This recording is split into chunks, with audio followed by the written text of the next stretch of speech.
All right, here we are. Today's May 8th, and it's a good day because John Mattox is here. John, how are you? Doing well, and it is a good day. Let's try this HR data literacy and see if we can share some good information with folks. So this is part of a series called Know Your Numbers. It's a webcast series, and we're going to go through 1.1 right now. We're going to talk about workforce curves. Good. In 4 minutes. Woohoo!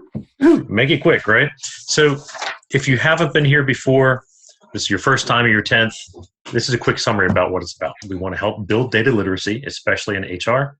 It's going to be 3 to 5 minutes per webinar. We're going to have data-rich content. I'm John Mattox from Action Learning, and clearly Doug's on screen as well from Action Learning Associates. And once this video gets posted, please ask questions, post your reactions, share your examples. Let's continue the dialogue here and continue to learn from each other. Perfect. So let's start with something simple, employee populations. Now, they're full-time employees, FTEs, they're part-time employees. And you would think that as you get to the number of headcount within your organization, it would be pretty easy. Headcount, right? Counting. But counting's not all that easy because the population changes a lot. And that change in the population can be chaotic, can seem chaotic. Not going to dive into it here, but if you are interested into the inflow and outflow of people coming in and out of an organization, go check out a Lorentzian water wheel. I think this is the best example of the chaotic pattern of how people flow in and leave organizations. It's a really fun, nerdy thing to look at, and it's actually... You're teasing us, John. Come on. What's a Lorentzian I am water wheel? teasing. I am teasing. We don't have time to dive into this today. Yeah, we do. 30 seconds. What's 30 seconds? No, this takes a long time. So let's get to this, though. Employee workforce population. Okay. I'll give you two examples. One would be knowledge workers and that industry, and the other would be retail clothier. So the goal for the knowledge workers is to grow their organization, and in the next 12 months, go from about 10,500 employees to about 13,000. And that growth means that the more people they have, the more billable they are, and the more revenue they generate. Now, differently, a retail clothier, they look to expand and contract their workforce with full-time and part-time employees based on the patterns of customer buying and the availability of resource. So let's take a look at what that looks like. That's really relevant in COVID, if you go back to that, right? We've got all kinds of retail and variable workforces.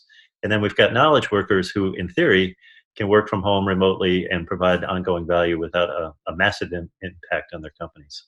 Yep, and clearly these examples are impacted by COVID, but I wanted to give these two examples because they're substantially different. Yep. And hopefully will provide insights and be applicable for those who are listening. So let's take the knowledge workers to start with. The gray line represents that linear growth that we talked about, starting with about 10,500 and then growing towards about 13,000 at the end of the year. That's a linear plan. And it means that you hire about 2,700 people in that given year, and that it's about 230 people that you hire per month.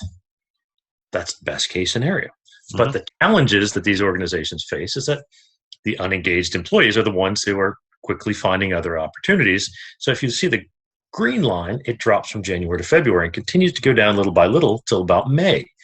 And then it pops up above the expected plan line in May, in August, and even out in December. And that's because knowledge workers tend to be college graduates, MBA graduates. And these people are available when? May, August, and December, right after graduation. So the challenges here are turnover and timing and resource availability. So this would be relevant for any business owner, for instance, managing variable work, like seasonal work, I guess. It could be a retail environment. It could be a task or project-based environment. Is that correct? Exactly. So the profitability depends on how many people you have, whether you're meeting plan, whether you're above or under plan. And the fact is here, if you're not controlling for things like timing and turnover, you're going to underperform your plan in terms of not just having the right people in place, but actually your profitability as well. Gotcha. Let's go to the other example, a retail clothier. And the curve is much different here. And another thing you should notice is that the plan curve and the actual curves are really close together. And the way they can do this is with full-time and part-time employees. The part-time employees can fill in during the high need time. So you see here June, July, August. That's our resource availability issue. High school and college students very quickly fill in the gaps during summer because they're looking for college, they're looking for summer jobs. But in August, this matches the buying pattern in August and December. Moms are buying clothes for kids going back to school. And then during the holidays, clothes are being purchased as gifts. So the organization expands during those high buying times to provide better customer service, and they contract during the non-high buying times just to be able to maintain and sell their products. So two very different curves.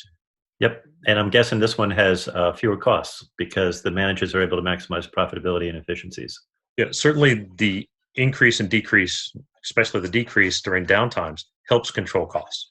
So another example of this might be a company that has full-time employees as well as a part-time cohort that rises in response to market demands, like a seasonal store, for instance. I agree. Or a tech Great company example. that had a launch or something. Okay, I'm tracking. Keep going. All right, great. So just to draw this to a close, again, we said some information. We'll tie this all together. So the actions you should take when you're looking at your employee workforce populations, first of all, measure, monitor, manage. That's a mantra we want you to get used to and to measure, continue to monitor, use manage.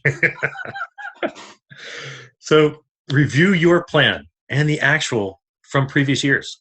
If you haven't looked at that, you don't have a good picture of where you can go and should go.